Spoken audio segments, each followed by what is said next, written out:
بسم الله الرحمن الرحيم. يا أيها المدثر قم فأنذر وربك فكبر وثيابك فطهر والرجز فاهجر ولا تمنن تستكثر ولربك فاصبر. فإذا نقر في الناقور فذلك يومئذ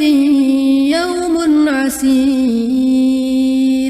على الكافرين غير يسير. ذرني ومن خلقت وحيدا وجعلت له مالا ممدودا وبنين شهودا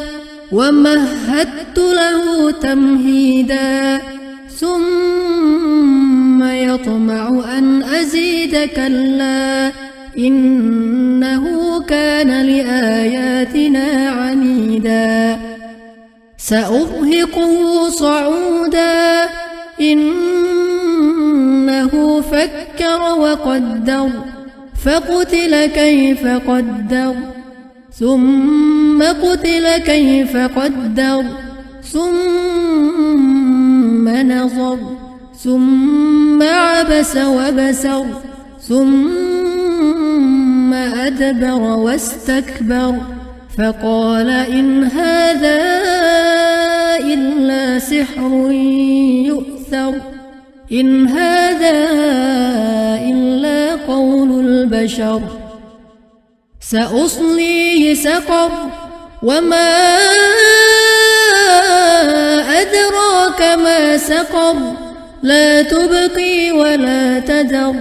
لواحة للبشر عليها 19. وما جعلنا أصحاب النار إلا ملائكة وما جعلنا عدتهم إلا فتنة للذين كفروا ليستيقن الذين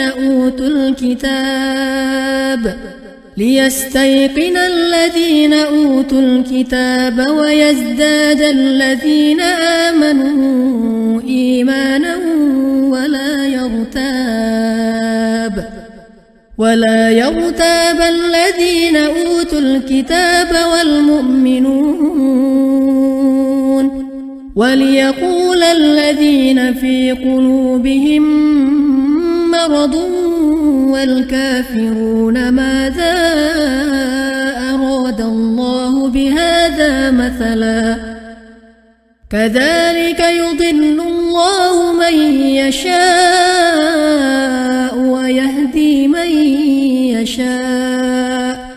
وما يعلم جنود ربك إلا هو وما هي إلا ذكرى للبشر. كلا والقمر والليل إذ أدبر والصبح إذا أسفر إنها لإحدى الكبر نذيرا للبشر لمن شاء منكم أن